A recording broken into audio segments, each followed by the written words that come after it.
Excellence is expected of you. And here they are being excellent once again into game one of the North American Summer Finals. Top seed for Worlds on the line. Syndra, Gnar banned away by TSM.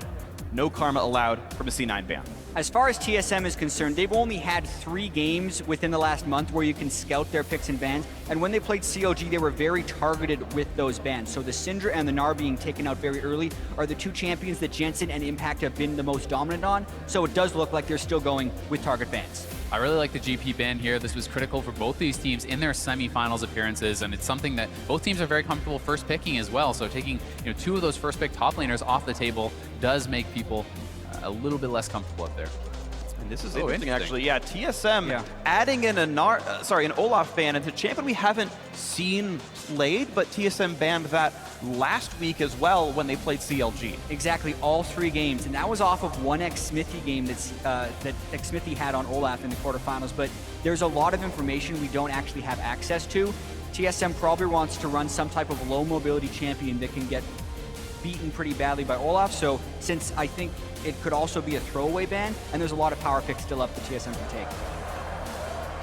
Well, smiles on the faces of Hanser. Hovers Zach and goes, yeah, Vladimir's the one for us. First pick, and really no surprise if you watch yesterday's series, Vladimir, incredibly high priority champion. And Vladimir is something that, I was going to say with Olaf, people are talking about Taric-Olaf combo. That's a champion that has been rising a lot in popularity as far as supports go. And Vladimir Taric is very strong as well. It's something that is a little bit more situational, obviously. You want to have that matchup into melee supports, but a very strong option. Of course, some of the synergies that normally are there with Vladimir, movement speed being a primary one. Karma and Sever not allowed to tag team, although you talk about Vlad and Taric being a nice popular combo. Other teammates there around as well, but now it's C9's choice to make their own options, and the question is what style do they want to play? We've seen teams like CLG go for more lane dominance and play Sorakas and Karmas in the bottom lane, or of course there's the perennial tanks here with the early showing of Trundle support with a Shen top. Yeah, and that doesn't really leave that much wiggle room either, because a lot of times an early Trundle pick can be flexed between the support and the top lane role, especially considering that Impact had so much success absorbing ganks and still being a carry threat. That is a little bit harder to do on Shen, and it also allows whatever pick TSM wants against it. With that being said, GP and Gnar are 2 of the best picks against Shen, and those are already off the board because of bans. Definitely does work well. One of the difficult things about Shen, as far as avoiding that aggression, is the way to be aggressive is also your way to be defensive. You have to use that Shadow Dash, your taunt, to actually go in and get those good trades, and without that, you really cannot bully people out of lane at all. But if you ever do that, if you ever go aggressive, you can really be punished heavily by these enemy junglers. And even though these 2 teams don't typically camp for top lane very much, if you start learning tendencies, right? These teams have had a week to watch the tape to see how does C9 play, how does TSM play. Oh, we found some openings, and you can always change up the style if it makes sense against your opponents. And Jhin and Echo locked in here. Echo, something that has been extremely popular in top lane of late. Huni playing it non-stop yesterday, even putting his own twist on the build, going for that Titanic Hydra. And we also have to consider the type of playoff meta that's going to be developing in North America. The 2 teams in the finals were scrimming both CLG and Immortals, so they're going to share a lot of the power picks that were strong in those scrims that are going to be happening on the stage. So that's why we're saying if you watch the games yesterday, you're going to understand these power picks. Vladimir and Echo were huge for Immortals, as was Jhin. I know that's happening pretty globally as well, but those are 3 power picks really for TSM, and we're not seeing counter picking happening yet. It's just the power picks. I also really like the Jhin pick here, specifically because Sneaky is known for his Jhin, right? He's so good. So not only is this a power pick, it's also a takeaway. Take Sneaky off of one of his very best champions and put him on something else. What's interesting here is the fact that Rek'Sai has gone so late in the draft. You talk about power picks, Rek'Sai has been the queen of the jungle in a certain sense here, most popular jungler by far, and C9 kind of gets it at a bargain very late on. Now at this point, the teams are only counter-picking back and forth. We've already seen 5 unique roles picked in the first 5 champions, so now it's just what's your matchup going to look like? Yeah, I also think in the first game, since it's a long 5-game series, there is a little bit of feeling out and trying to get the other team to reveal their hand. You don't necessarily know if a team prioritizes Rek'Sai or Gragas, so when you see that Cloud9 will immediately go with the Rek'Sai, it means they have a very tanky team. TSM still has the chance to take some type of shredding champion if they want to, and we're going to get to see if they do go for the Gragas or if they try and mix up that jungle match. Also really excited to see what Jensen's going to go for here, because he does have that last pick, counter pick, and Going into that Vladimir, a lot of people have been struggling with these lanes, but Jensen has showed us a lot of different champions. Yeah, and his counter picks have been super high value. The Syndra has been his most played throughout the playoffs, and it's also fairly tricky to play assassin-type champions against a Tahm Kench, which has been banned by a lot of teams against TSM and played consistently by Smoothie. It's another one of those picks that has been taken away.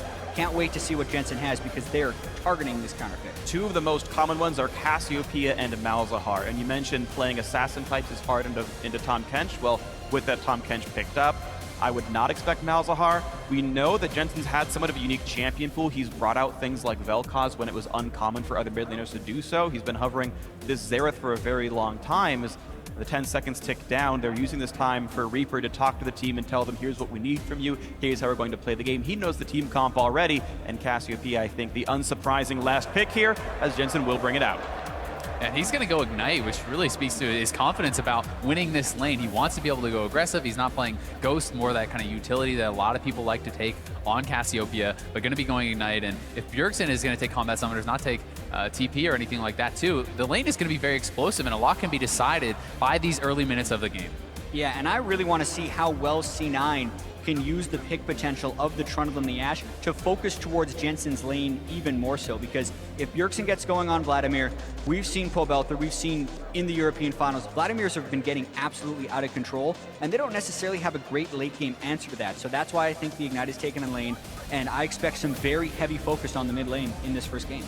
As long as the ganks can happen, if you can make Rek'Sai and Cassiopeia train down on a Vladimir, then good for you, but it's been difficult. One of the reasons that Vladimir's been so popular as an early blind pick mid laner, because you rely on your outplay ability to get away from those matchups and not get killed off at all.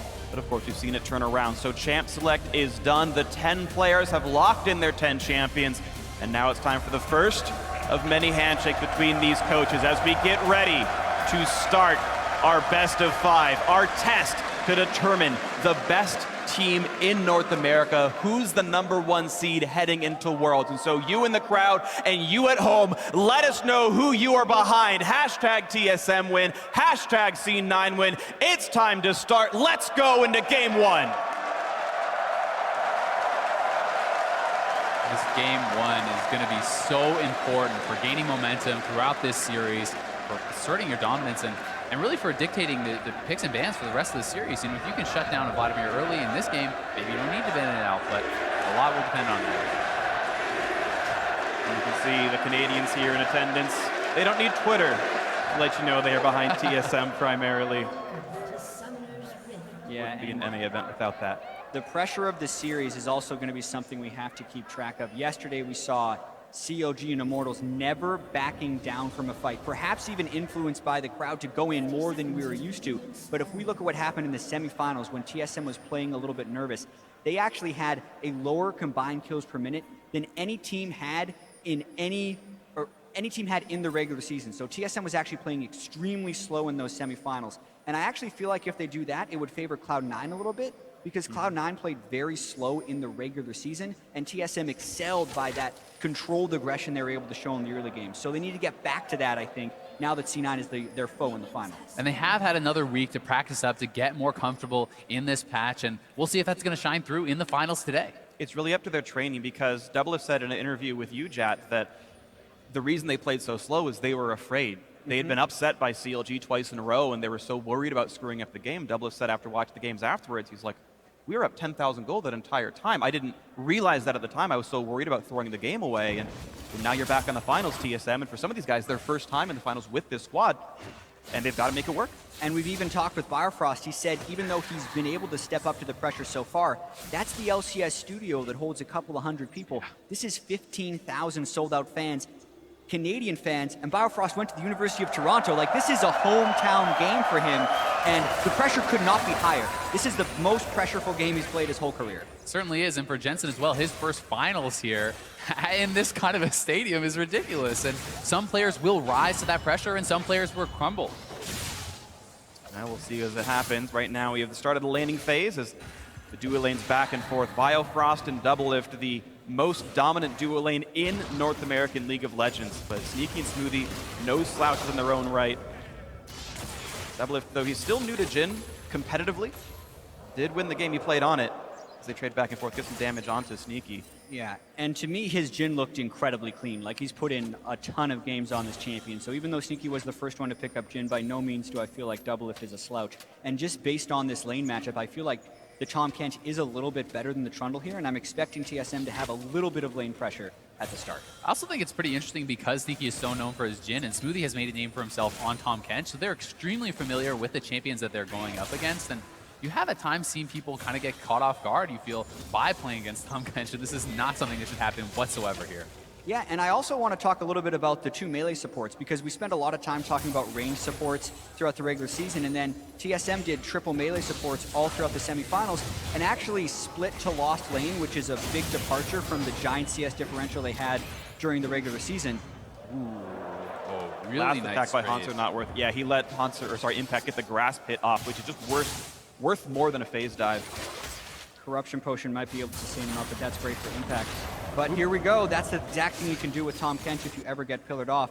But basically, if they do try and get too aggressive in the bottom lane, the junglers could very well punish, which is one of the reasons we're seeing fewer duo lanes try to get that CS lead via a ranged support matchup, because the melees are better at gank follow-up, and the junglers are just super strong at ganking in this current meta. Absolutely. Gragas and Rek'Sai both have flash into some kind of knockback, and life gets hard when you've already been CC'd at the start of the push. So right now, gold has been close to equal. Looking at the two mid laners fighting back and forth, and it's Jensen and Bjergsen, the two Danes in the mid lane, and it's a very, very tight timer right here. Only a 3 CS difference, but a slight lead for TSM's reigning MVP mid laner. So far, so good. Pretty equal game. And it's Siren to make the first move into the enemy jungle, getting some vision down there. A couple wards on the top side allows Hanser to play much more aggressive. You can see as levels go in, Jensen getting those extra skill points in Twin Fang starts really bullying the opponent out. Yeah, we do have to point out that he did switch out the Ignite for the Ghost later on, so Yep. he's going to still have that teamfight presence. But even then, you have to respect Cassiopeia's damage in lane because of the Twin Fang spam. If you ever get caught out, she will run you down, and he'd also be at risk of a dive if they really got him low. The blue buff here too is massive. Cassiopeia does so much damage, but you're really heavily gated by your mana, especially before you have a tier, and he's not going to have to deal with that because he got gifted the blue buff, one of the advantages of having Rek'Sai. And it was a Oh, trade-off he that might they get him! made. He won't quite die to the poison, I don't think. Oh, Oh, he he got does! him! Oh, he burns down! Bjergsen did not expect the output, and Jensen claims first blood at level 5. The solo kill on Bjergsen, the MVP, to start things off. What a play by Jensen. And we were kept talking about the danger of the early Cassiopeia and the sacrifice Meteos made to give that blue buff early. They also gave away vision in their red buff jungle to make that power play in mid happen, but it's just an outplay at the end of the day by Jensen. He gets just enough damage down to Bjergsen. Bjergsen wasn't burning his summoners to dodge it because he thought he'd be able to leave, but it was that minor miscalculation on a huge stage. Yeah, and he's moving forward, and Jensen, with no fear, pushing in, gets the last tick off. I really feel like Bjergsen was hoping to be able to get a Q off there because it was empowered and he could heal, but he just was between two decisions of saying, Jensen, you have to sit in turret. He realized he wouldn't be able to get the Q off and it was too late by the time he ran away. And it's a hard choice because that W, yeah, you avoid any additional damage, but you actually deal damage to yourself when you do use it, so that actually caused him to burn down, and really big deal there for Jensen. He needs a big start here on the Cassiopeia. And now his start's going to be huge. He's got 1,000,000 mana. Even though his blue buff is timed out, he's not only got the Tear of the Goddess, but also now the Lost Chapter for the extra mana regeneration. And you were mentioning earlier the fact that Ignite might have been important against Vladimir, but Cassiopeia is a naturally Morellonomicon user. She'll get the healing debuff on him anyway by the mid game once the item comes through, so the healing debuff will be there. And C9, in one of the best starts they could possibly have, getting these items in early for their star mid laner, their carry. Certainly, especially when you consider the fact that C9 is running such a tank-heavy setup. There's a lot of onus on Cassiopeia, on Ashe, to actually get that damage out. And it's such a huge boon for Jensen to get that kill on a Bjergsen, because we've been talking about so much pressure and momentum that goes into this. Not even having to burn a summoner for that solo kill. In this two-threat composition with a strong tank line, we see teams completely trying to funnel kills into those damage dealers. Yeah. And when Jensen gets one on his own, boy, it's nice to have a mid laner like that. Full mana, Lost Chapter, thank you very much. It's really just been a difficult road ahead. Bjergsen doing the best he can to keep up in farm, but once again, gets the pain train down. if you land the Noxious Blast, the Q from Cassiopeia, you'd get a move speed buff and you chase him right in. Yeah, and it's so tricky right now because Svenskeren, you really want to visit that lane, but the vision control is being pushed up into their jungle, so TSM is a little bit restricted from being able to gank there. During the regular season, Svenskeren had a really high jungle proximity percentage towards mid lane. 27% of his pre-50-minute time was spent within 2,000 units of Bjergsen. That's dropped off in the playoffs because they have different focus. C9's has gone up, and it's more evident than ever that they kind of need that in this game after the solo kill, but it would be incredibly dangerous. Speaking of danger right now, trade back and forth in the bottom lane, but Biofrost just shepherds double lift to safe. Here he is. Here comes the attempt. It's going to get the knockback in. A lot of damage. Jensen flashed the way. He's running for dear life with the Ghost and gets running back around on Bjergsen. Decent damage. And now Meteos in the fray as well. 2-on-2. Shenalty comes in and suddenly TSM in a 2v3. They don't like this one. The flash. Oh, he doesn't quite land it, but the arrow from downtown. Sneaky secures it. However, the trade kill comes back through. Nicely done by Bjergsen, picking up Jensen, making it a 1-for-1. And as Haunter walks down, actually a decent trade. Beautiful team coordination by C9. We talked about the mid lane focus, and every lane assists in that kill on the turnaround gank. That was the danger Svenskeren was going to undertake by going for that gank, and it backfires. Definitely did, but it's at least a 1-for-1 trade. You know, Bjergsen's able to actually get that kill onto Jensen, so not too bad, all things considered. And here we are going to have that gank once more. Actually thought Jensen could have flashed that, but maybe he wanted to try to bait it in a little bit. And he is going to be able to trade a lot of damage out here as that Shen ulti comes in. It feels like they're springing the trap, and watch this here from Jensen. The flash is actually, I think he actually body slammed him out of his taunt flash. Yeah. He taunt flashed into a body slam. That's and he so well done.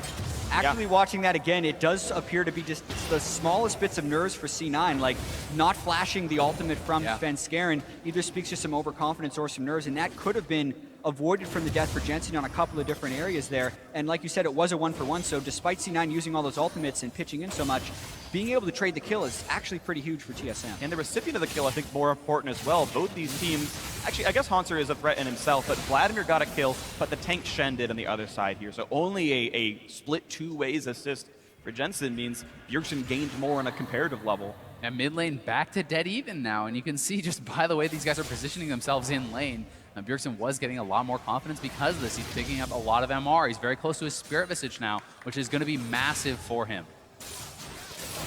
We walk back into this game as Impact just trades blows with Haunter, but you can see sort of the payout that's been happening. TSM, the gold deficit only 3 to 400 despite being down a kill. They're farming quite nicely for themselves. These two tanks battling back and forth. They don't quite have the damage to kill each other off as they attempt to sustain through each other's damage output. Svenskeren hoping to upset the balance here. Shen wouldn't like that, but it's going to go for it anyway. Doesn't quite land the stun. A good taunt to get out of parallel convergence. And TSM converged on him. Impact has been trading heavily with Haunter, but he's never blowing his flash. He's respecting the chance of the gank, even though he could cut out more of an edge for himself in lane. It's not about the 1v1, it's about playing to the jungler, respecting your opponents. And speaking of the junglers, Svenskeren really trying to get pressure into Meteos' jungle, and Meteos going with a really odd build. He actually completed his Yoram's Fist first. I've almost never seen that in pro play here, and then the Cinderhulk component. I think it's actually just about stacking up the passive for additional HP with the Bomby Cinder. You want to be super tanky, Strength of Ages as well, and trading happening in the top lane. Better damage coming through. Impact getting the better of it so far as Haunter puts in the slow, runs away, and says, yeah, all right, Time Water hit you. I'm going to back out of this one. Yeah, I think as you talk about Meteos' build, I've seen him build that item specifically several times, and it's not just as a necessarily a component of Titanic Hydra. He just sits on it quite a while. It was his first item after his jungle starter, so a lot of times you'll see the Sightstone or the Cinderhulk, but I understand the stacking component and fights are happening. Hawk's in a bad spot, but also a nice fight in the bot lane. The pillar catches Biofrost, who doesn't have a way out and just dies. Doesn't even pop the gray health, and now Doublet's in danger. He's gonna go down. A double kill for Sneaky. C9 2v2 outplay in the bot lane. They don't get one, they get two. And that is such a huge swing right there, because we've now seen 3 essentially solo deaths from C9 over TSM. TSM's greatest asset throughout so much of the year, they've been saying, is their skill in the solo lanes. But if any team was going to match them, it was going to be C9. And right now, C9 is surpassing them. And at the same time in the top lane, Impact actually forced out Haunter's flash. They're getting advantages all across the map. What a game so far by C9 as we watch this 2-on-2 again. Yeah, and Biofrost gets caught by the pillar, doesn't use his stick skin in time. Doublelift was sticking around thinking that fight was going to extend. Doublelift didn't heal either. That was just a miscommunication and lack of using the skills properly, and then he just gets hit by the arrow. So everything goes wrong for TSM in that duo. One thing you actually really have to be worried about as well on Tahm Kench, when you use your W defensively, you essentially have no power in that actual all-in. So if you eat someone out, your AD carry, they can all-in on the Tahm Kench, and he can't really fight back whatsoever against that Trundle. And it's Grasp the Undying on Trundle. He's actually a better fighter. The keystone usage by Smoothie makes him really, really strong at the 2-on-2. Got an extra chunk down on a double lift. Helped guarantee the kill came through. Sneaky still has his heal up, double lift the same. Biofrost has his exhaust in case another fight does happen, but that cooldown's not terribly long, so Smoothies is up pretty quickly. 2,000 gold lead though, Cloud9 sizably ahead right now, and honestly against many expectations, C9 winning in this final, hoping for their third. Well, specifically the way they have pulled ahead by 2,000 gold as well, with a solo kill from Jensen and then a dual lane 2v2 double kill by Sneaky and Smoothie. These are individual outplays by C9, and now the question will be, can they use team play to extend this lead against TSM? Because that has been their biggest criticism throughout the year, is their ability to play as a team and close out games. Obviously, it's just 2,000 gold in 13 minutes, but they do have a lead, and to win, they need to extend it. Looking to extend it now in the mid lane. Bjergsen not in a happy place. Thankfully, finally about boost of speed for himself. Sometimes you get these breakpoints where Cassiopeia is passive, which gives her movement speed instead of buying boots. Sometimes just gives you this breakpoint where you're just chasing people down, you can't handle it. Bjergsen with a bit of move speed now is going to have a little bit better time running away from him. They have been trading farm pretty equally back and forth for the last few minutes. And it does feel like now, with that flash down on Haunster, Impact has the edge in the... Oh, wow. There's actually a really nice pillar there in the bot lane. It was actually Jhin ulti came out, and Smoothie just pillared him out of it immediately. Well, he got rooted, but doesn't go for much more there. Could have been a tight timing, but nothing quite happening. The junglers right now a bit far apart. Rek'Sai just on the east side of the jungle, and Svenskeren just backed up, recalled, and got a couple of ruby crystals for himself.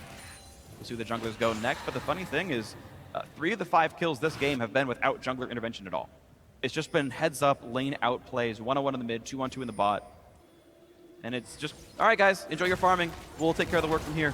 And now they may even be able to get the first turret, but sometimes this can be used as a bait. Here comes Svenskeren and 2 more.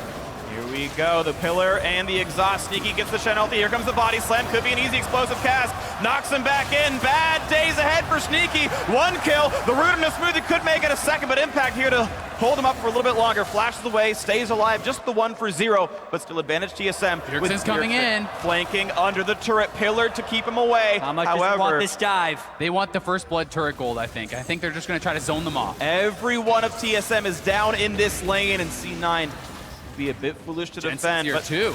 Jensen finally showing up. It's a 4-on-5. The root onto Impact, half HP onto Shen. Pharaoh does a bit more damage, but now, yes, Bjergsen having to... Oh, Haunster, watch out, taking a lot of damage. The flash knockup. Oh, bit off more than he can chew, but Biofrost takes a bite out of Crime and takes him back out. They re-engage. The Snipes had a double lift. It's going to be a shared tank, and Smoothie eats the last bullet, and C9 able to just barely walk away with their lives. Sneaky has respawned. He's here to join the team once again, but TSM with a health bar lead. Even without getting an extra kill, this could still be mission accomplished for TSM. If they could get that bottom turret, otherwise C9 is going to sneak away with an incredibly close fight. They've actually recalled a few people, and here comes Meteos. Zooming They're down. probably going to stop that turret. Yeah, they defend. What a close fight there. C9 holds on. So much tension in these games towards the first turret blood, and that's really what started this whole fight in the bottom lane. Biofrost goes in with Jhin. Sneaky has no flasher in the previous fight, and Svenskeren beats them to the punch. Just the power of Tahm Kench getting right in there, delivering the AD carry, 3 men out of nowhere. TSM faster on those TPs, and Jensen, he has to roam down so far. It's just a really well executed play there from TSM, but it looks like C9 may get that first turret anyway. Sneaky back on the lane with full health, goes for the damage, gets it down. 1,100 gold to C9 for getting the first turret of the game. And you can see Cloud9's gold lead now over 2,000 because of this. Meteos lurking around to the side. He knew Svenskeren was recalling on that brush. He pops the sweeper and gets rid of it. You had both junglers there in case something did happen. Meteos once again spots the enemy jungler and just jumps out towards the Drake pit. Yeah, and now it's really a struggle for TSM to keep vision of their own jungle since they have lost that dual lane, giving up the double kill. They sent all 5 people bottom lane, did get a kill back, but could not get the turret. Now the Drake is up. Haunter cannot join, but Impact could, so TSM would have to be very scared about trying to stop this. This is risky. They're waiting for the barrel. Explosive cast, nicely played on both sides. Svenskeren hoped for the smite steal or the explosive steal, and C9 just waited out the timer. That Q has to blow up on its own after a few seconds. They played it right, and a Mountain Drake to C9. If they can keep pressure, It's one of the best offensive Drakes in the game, but if C9 starts getting behind, it doesn't do anything for them. Yeah, as far as late game win percentages, it's actually the best by quite a bit. Getting the Barons, getting those turrets, it's all about objectives in the late game. That is what it helps you to do. And Haunter now basing will pick up his Triforce, and this is a key moment in this matchup. It's a time where finally you get to start battling back. And it's necessary that he's able to do so, because when you pick Shen a lot of times, you're put into a defensive matchup, and you're usually just trying to absorb pressure so you get that global pressure. But in this matchup, because Impact has been playing so well, he's been able to bully Haunter, and that sets up situations like we just saw where Cloud9 can get relatively uncontested Drakes. So they're kind of having their cake with the global pressure and then eating it too with the lane pressure. They're getting everything. Haunter has to take that Trinity Force to turn something around. And one of the things you have to be wary of as the Shen now, with that Trinity Force completed, so much attack speed, you have the on-hit, you crush through turrets actually very quickly. So if you're constantly TPing away, joining other lanes, you can just be leading objectives very, very quickly as the Shen. And that's going to be maybe one of the goals here for TSM, is to play a little bit more around Haunter and use him. Go to the source of the global. It's the old adage when you're playing against a Shen or a Twisted Fate. Just go to them. They can't exactly leave easily. You knock down the structures if they do. And maybe TSM puts a bit more pressure topside. But right now, we've got some mid-game rotation. Sneaky shoves out bot, joins the mid lane. Same thing coming out here for Smoothie. And Svenskeren kind of stuck up with the pillar, the trophy that C9 are hoping to earn for themselves. Gets eaten, goes away. It's becoming a pretty tense game here. C9 did jump up to those early lane kills, but it hasn't necessarily snowballed ahead in CS. And I feel like TSM is trying to control this game a little bit. The pace had been getting away from them, even though they were a fast-playing team in the regular season. They haven't been able to get control early, and you do have to slow the game down a lot of time if you are behind to hope you can manufacture some kills. And C9 really looks like they're on the hunt for more of those kills. They want to keep things going. Smart flash by Svenskeren. Ooh. Arrow was there. If the taunt landed, the arrow would have lined up perfectly. That's coordination between Impact and Sneaky. But if he hadn't flashed, he would have died. Svenskeren would have been dead, but he made the right choice going for that one. No Rift Herald picked up this game, and you see the lane swaps that came through. C9 eventually sending their dual lane topside. TSM making the right choice to not match that. They're behind. How about they take a turret instead? And that should be a one-for-one turret trade eventually. Though C9 are a bit slower on the play, this should likely fall down shortly. Yeah, and it's going to be pretty tricky for TSM to defend, but I actually feel like they're going to be able to, because they're swapping back Doublelift and Bifrost, and C9's already been punished for trying to finish a turret while Tahm Kench was on the way in the past. Yeah, they could actually look for a play here with Jhin ulti available, Tahm Kench ulti available. If they actually stay too long here, C9 could be in trouble, but I think they sense it. They're backing off, don't want a repeat of that bot lane fight. It looks like C9 are waiting until the map resets a bit more. For one, Enchanted Crystal Era is still down. For two, wait till Haunter's over in the bot lane so you can use the global advantage that Impact has by stand uniting, teleporting back, whatever he needs to do. Right now, Impact is pressuring bot lane, so Haunter must join him, and now C9 can try to face that 2-on-2 one more time, and maybe this time we'll actually get something for it. Looking at the builds as well, Doublelift has Ghostblade and the serrated Dirk, so he's almost where he wants to be. It'll be interesting to see if he goes for a Maw or a Duskblade, if he's worried about being dove on top of. Aside from the Shen and the Rek'Sai trying to dive in, they don't have the greatest ways of punishing the low mobility carry, so I wouldn't be surprised to see a Duskblade. I also think in combination with the Tahm Kench, right, that's even more safety, so I would prefer the Duskblade here. Both are obviously very viable, and I just think that Tahm Kench, you need to use that support to allow you to be more aggressive, and a good way to do that is through your builds. Definitely agree. I think we expect to see the more offensive build of the two. Only really two items it can turn into at this point, so we'll see what it ends up being. 2-on-2 still battling back and forth, and it's still been a fairly close trade. The Hurricane done for Sneaky means he always has the wave clear edge. He can get out of that lane. You see it. He's walking down the river past the Scuttle Crab looking for a chance on mid lane. Drakes would have to pool under the Enchanted Crystal Arrow, but even that could give mid lane pressure. And then Sneaky will walk right back up when the wave rejoins. Yeah, but even looking at the gold, this game has slowed down and it's benefited TSM. 10 minutes ago, this was a 2,000 gold lead for C9, and over the last 10 minutes, which are oftentimes the mid games where teams can run away with games, TSM is closing it to be an even closer game. However, they have been losing tempo while doing this. C9 just needs to make sure they can keep following those turrets to extend their lead. And the Dragons, right? The next one is going to be an Infernal. If C9 can continue to pick up those objectives, they're fine with this game going slowly. An Infernal would be a huge one for them. You see both AD carries kind of gonna have to consider their recall timing soon enough. They're both sitting on over 1,000 gold and will need to cash in on their next major item by the time this happens. Sneaky has more than enough for Essence Reaver, and Doublelift has more than enough for a BF sword at this point to push their build forward when that Drake does spawn. Yeah, and I also want to talk about Cloud9 just a little bit as a team, because a lot of people were criticizing their macro play throughout the regular season, which they have shown some weaknesses in. But whenever the game is actually very slow and drawn out, can be when C9 is at their best. With the weakness in the macro game, if they have a long time to set up plays and make decisions, it's actually good for them. It's when the macro decisions accelerate and they have to make the decisions instantaneously is when they struggle. So the pace of this game is actually strong for C9 throughout the split. And they've talked a lot about how they're improving on that throughout the split because of Reaper coming in, turning them from essentially this solo queue squad, as they like to say, into a more coordinated team that has made it all the way to the finals. But meanwhile, you have TSM, who just have been so good at this skill set. You had Bjergsen talk about in his MVP interview how much he respects Doublelift for having those really sharp, impulsive calls that are aggressive, that are on point, and he said it helped him learn to be a better shot caller because of how Doublelift approaches the game.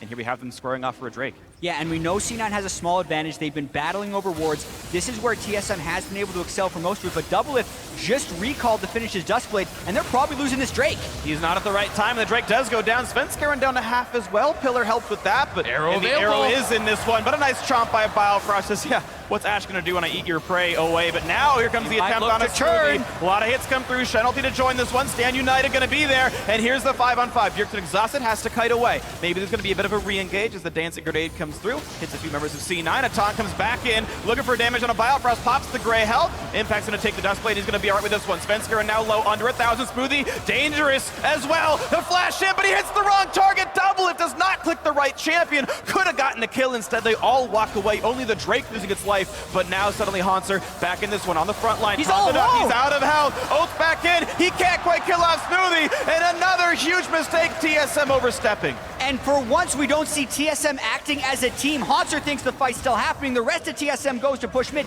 They get the turret, but they lose on the hero play. coming back in from Impact. They want to chase. And he's got flash. Bjergsen's got a flash way to stay alive, and he's going to get out. But he almost overcommitted himself to knock down that mid turret. They did get the objective, but C9 got a kill and a Drake. And now it's what can C9 get on the back end of this play? Can they push down mid? Can they get anything back? Because it's TSM with low health bars, and C9 is back out on the field. One of the biggest criticisms for C9 was their really poor Dragon control rate. Well, that's actually been able to change this game thanks to their solo lane superiority. And as long as they can continue to control these Drakes and have somewhat favorable fights, they're in a pretty good position with the strength that Jensen and Sneaky are starting to accumulate. Definitely are getting pretty big. 2 kills on each of them, so 80% of C9's kills are on their 2 carries. That is a good sign for the team as they grow on. Infernal Drake, the best Drake to have if you have a gold lead, generally speaking. If you're ahead by much, it really cements your stat advantage. C9 in a good spot. Titanic Hydra already completed here on Meteos as well, and at level 13, that's a really big power spike with the Titanic Hydra. You actually have a lot of backline threat on someone like Jhin. It kind of peters out towards the end of the game, but at this point, if he gets on top of the Jhin, he can solo kill him. And I think that's one of the big things here. It's all about hitting that break point where they can kill the Jhin by getting the tunnel in. Specifically a level 13 Rek'Sai, like this is a point in the game where it's actually a joke. I think Rek'Sai just crushes the Jhin in a 1v1 with that Titanic Hydra. But later in the game, they're still going to be able to push that break point deeper by adding the Shen into the mix as well. Then it all becomes about whether or not Tom Kent can devour at the right time, and there's going to be a ton of mechanics in these team fights to decide this game because we're still only 1,000 gold different 26 minutes in. A tight game could definitely be decided by one good team fight. We've seen that back and forth. If you watched the finals over in Europe, Spice were winning fights with a 10,000 gold deficit. Sure, they still lost the game, but this chance happened. CLG known for their comeback wins as well. The best teams can still make it work, and we know TSM are one of the very best teams here in North America. As they look to make this comeback happen in game 1. The opening up. Gonna hit Smoothie, slow down. There's a nice body slam in. Looks for Jensen, but the explosive cast does not put him into the team. So far, so good for Cassiopeia. Flashes out, stays alive, dodges the snipe, and the fight is in. Sneaky with a Hurricane, looking for damage. There's a flash knockup. They're gonna go for Biofrost. That will be TSM's Canadian sword. Going down, they find one. They're looking for 2. Bjergsen's caught up. There's 2 for C9. 7-2 on the scoreboard right now, looking towards Baron. Would be very risky still to go for that Baron. Can they actually do it this early in the game? And Some bases are happening. Meteos could all back. They do have Cassiopeia and a Mountain Drake, so the threat is very real. They want it. Full health. They can start it, and they're going to force Double It, Svenskeren, and Haunter to stop them. Here comes the attempt. Void Rush back in the mix. Impact full HP. Looks for a knockup. Can't quite get on Svenskeren, but it's still TSM low on health. Baron didn't reset. 3,000 health. Svenskeren's not in range to steal. They got it. C9 gets the Baron. They've got a 4,000 gold lead and a catch on Haunter. They force his flash. Debilitating Poison wasn't there quite in time. Massive swing there for C9 as they pick up the Baron, all those kills. This is absolutely huge for him. And it was Jensen, they wanted it. TSM picked this fight. They thought they could take down the Cassiopeia, but they were just short. Yeah, they tried to dump everything onto him here. They start up, they don't hit him with the Jhin. Double It didn't quite have the right angle, and that's key. Not to mention the pillar in the wall blocking the knockback from the ultimate. Then the Shen All comes in, Double It misses another skill shot on him, and that allows him to maintain damage throughout this fight, and it also allows the rest of C9 to pile in. And his positioning was so good over the wall, and then Sneaky, he sees the opportunity, flashing forward to pick up kills. And I'm pretty sure Smoothie just made the sickest play I've seen all day. I think he intentionally pillared to stop Jensen from flying into his own team. I think that was an intentional timing to knock back his own Cassiopeia through the explosive cast. Super sick by Smoothie. Happened either way, intentional or not. Kept his mid laner alive to make them win the fight, to make them get the Baron. Mid lane outers down as well. 4,500 gold lead for C9. And now it's about how quickly they can act. They will have teleport up as well as ultimate on impact very shortly. They have Baron and powered minions, and TSM, while they do have wave clear, it's not incredible, and C9 does have the ability to just push down these turrets with brute force. Down to half HP already. Smoothie tanks the snipe, doesn't care. Deadly Flourish, not able to do a trundle right now. This turret down to 15%. Bot lane slowly getting worked on by impact. And one thing C9 has to be careful about, it's a two-carry comp. Their comp is so revolving around Sneaky, around Jensen. They don't have their flash up on either of these guys. They need to be super careful because if they go down, gold lead or not, Baron buff or not. Yeah, the initiation could be womboed between Svenskeren and Haunter if they can get onto the damage dealers. If not, it could actually mean the end of the game with a Baron buff up. If TSM engages and fails a team fight, it's over. So that's why I think they're being pretty conservative. They know the game is still within reach, and they're just trying to mitigate the damage this Baron power play does. And meanwhile, Cloud9, I think, playing the proper amount of reserve. They've gotten some significant turret shift down, but they also know this Mountain Drake spawns in 3 seconds. They peel off a little bit early to make sure the wards are there. This entire jungle, you can see the red health bars from wards. C9, one last stab at this mid turret because they found the rotation, but there's a Mountain Drake waiting for them now, number 2 to be picked up. Focus on objectives, calm, collected play here from Cloud9, who does not seem to be affected by the nerves at all. And I would have to say that it looks like TSM is a little bit affected by the nerves. Uncharacteristic solo and duo deaths in the early game. Yeah. Poor angles on a lot of the skill shots in that critical team fight from Double It, opening us up his curtain call on the edge so that Jensen could just simply flash away from it, and then also missing his skill shots later in the fight. More misplays than we're used to seeing from TSM, and C9 is punishing them relentlessly. You truly are. You're seeing a incredible start to this match so far. The fact that it began with a level 5 solo kill and C9 have never dropped the gold lead ever since then. This Baron buff still on for a few more seconds, and it will be enough to also knock down bot lane tier 2. TSM just don't have the wave clear and the movement speed to get these objectives in time. Keep in mind, Cloud9 even kills them faster thanks to these Mountain Drakes, and it's just a world where TSM can't keep up.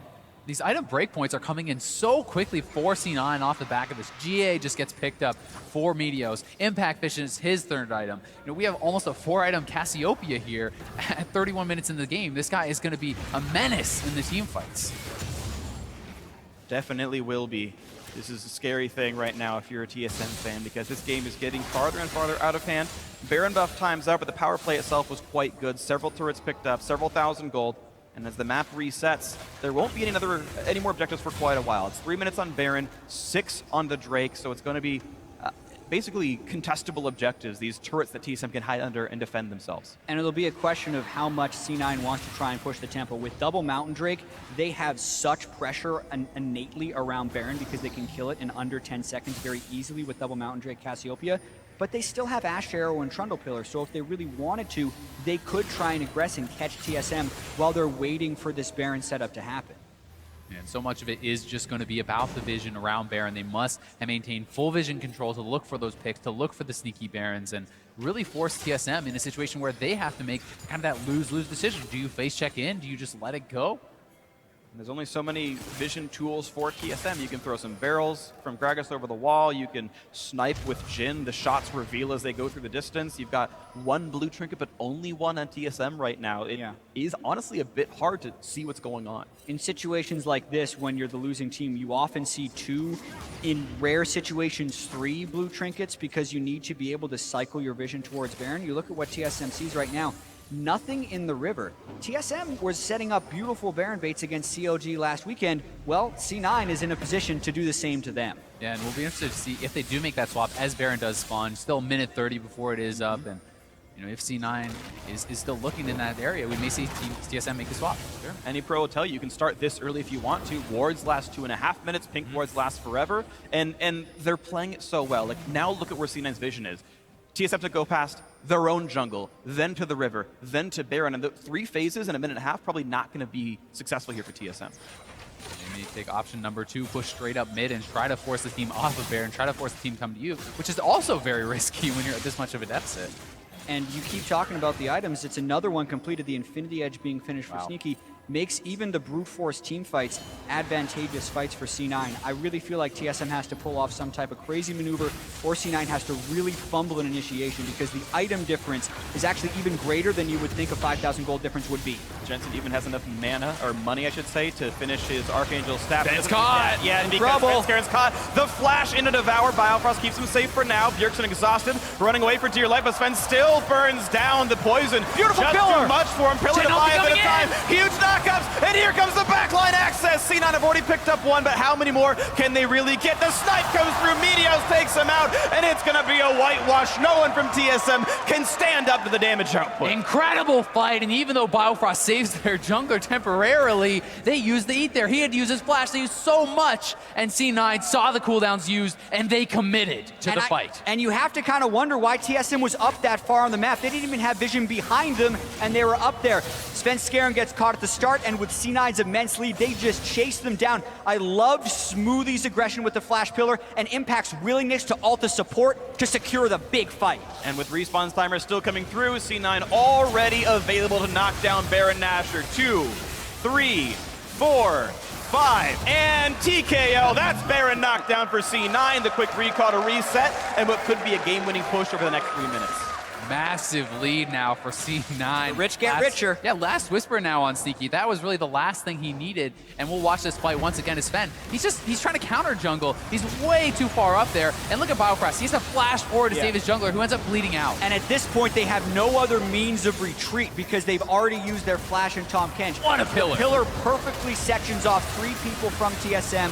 Meteos flashes in. Impact actually is only there to taunt Bjergsen, but that's all they needed. And look at Bjergsen on the back end of this fight. He actually gets a lot of people pretty low, has significant AoE damage there, but there's just nothing left from his team. They already had used everything, and C9 now pushing forward, looking to crack inhibitors. 2 available inhibitor turrets specifically. Top lane tier 2 is still alive. We'll see how much C9 can get. They've reset, they bought the items. If they want to go back and grab Elder Dragon, they can. And it's just based on what they think is optimal with their shot calling. Do you want to double up the 2 buffs? Do you want to grab Dragon at the end and keep the push going for 2 more minutes afterwards? That's just up to how they think they can pressure the map. Yeah, Impact split push pressure should be able to take a turret against Haunter. That should be a bit of a duel. And actually, TSM's going for the fight right now. Teleport behind They C9. need to block for Sneaky. Okay, takes 1 shot, gets the shield. That'll probably time out without doing much more. Svenskeren on the side. Haunter there as well. Looks for Jensen. He's got onto the back line, and it's going to be the attempt to peel. Here comes Bjergsen in as well. Svenskeren gets out. They picked off one of the carries. Now it's just up to Jensen, and he's got Bjergsen on top of him. He's trying to take him out to save this fight. A quick Zonia's pop, then double up, picks off Smoothie. It's 2 already for TSM, but Bjergsen running down. He will bleed out, and that's not a good thing for TSM. Haunter's next. Impact is there with a killing spree because they kept Jensen alive. The knockup here, and it's going to be another kill picked up, and now it's Doublelift alone, running back into his base. He gets some support back from Svenskeren, but it's still enough damage. They finally do take out Jensen. Then overall, it's a 3 for 2 slight Impact lead. wants it. It's there, the battle on top of the inhibitor. 2 tanks facing the tank and the AD carry. They take it back, 3 kills on each side here, an equivalent trade with a giant gold deficit and against a Baron buff. That's pretty good for TSM. with no last whisper, Doublelift hardly scratches the super tanks on C9, but he does do damage to the other guys. And in this fight, TSM jumped the gun very quickly, didn't let C9 set up the split push, and saves themselves in this game by going for this fight. Yeah, and Sneaky getting caught out here. Did not have his summoners. The collapse comes in from all sides. Svenskeren on the left, Haunter from the top. TSM piles in as they see that they can take down the AD carry. And it's so key that TSM got access to the squishies here. Being able to kill Sneaky eliminates one of the threats. And even though Jensen was kept safe and was the main damage dealer in this fight, it was one threat instead of two, and you can see the massive difference that makes. Doublelift had a lot of time as well of the rest of TSM to kind of wear down this team that was sitting on about a 10,000 gold advantage before this fight. A little bit of over-aggression from C9 down the stretch makes it an even fight, and now C9 is going to go around Elder Drake.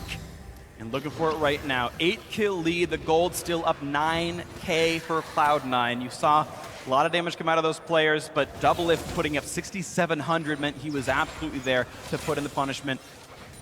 With this dragon up, we'll see if C9 can grab it. He still doesn't have flash, but it's almost up, and that will be critical for the next fight. Biofrost gets tagged! And no one can save the Tom Kench. He's going to take a lot of damage. Pillar in the back line. Meteos knocked around. Impact in the front as well. But here comes Haunter looking for Sneaky on the right-hand side as Biofrost gets whittled down as well. Haunter pops the ulti, gets back, stays alive, jumps forward, running out of HP, and suddenly will get taken out. Jensen gets the poison onto him. This time, finally, they do pick off Bjergsen, and that is the mid laner gone. A 2 for 0. C9 with complete map control now as Biofrost looks to snipe one in the back, and he pops the Guardian Angel off of Meteos. Fourth shot a little too early. I'm not sure if it would have killed him, but it would have been close. Either way, Meteos able to walk away with his life. And C9 moving straight to the top side. They want to get more pressure on this base. Fights that start with Biofrost having to devour Svenskeren are not good fights for TSM to be having. He's trying to get vision, C9 is punishing it, and now instead of going for Elder with the double mountain, they're opening up the inhibitors. That's going to be inhibitor number 1, absolutely. Still 20 seconds on the solo laners of TSM. Cloud9 gonna go for Nexus turrets here. They don't want a dragon, they want game 1 right now. On to Nexus turret number 1. 3 going down fast. 5. Damage on a Sneaky, Double double mount, mount. Drake certainly helps. Turret number 2, 5 seconds on Haunter. Here comes the engage, and just barely Doublelift stays alive, but look at the damage up. He's already picked up Tom Kench. Here comes Haunter. Nexus turret still alive. Damage on a Smoothie. They've already picked up 3, and suddenly C9 taking a little bit too slowly. Smoothie burning down. Haunter stays alive as well. Merlin helping certainly a little bit here. It's a 5 versus 2. The solos trying to keep it up. Bjergsen burning down. He's going to lose his life. That's on it! the Nexus they go, and game 1 goes to Cloud9.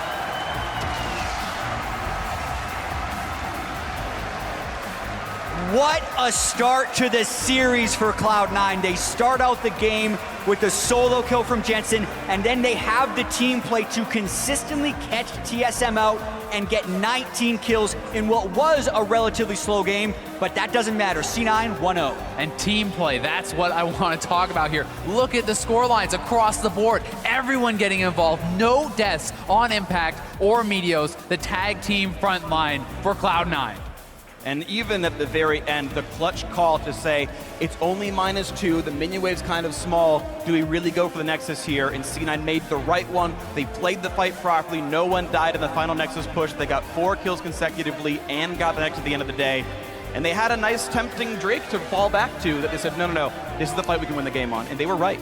And we saw pretty mixed predictions on the analyst desk there. 3-1, 3-2, and then a 3-2 the other way. And the people that were thinking it was going to be a 3-0 for TSM were thinking, oh man, they have the macro play and they have the best players. But that can be put into question when they're getting solo killed in the lanes. And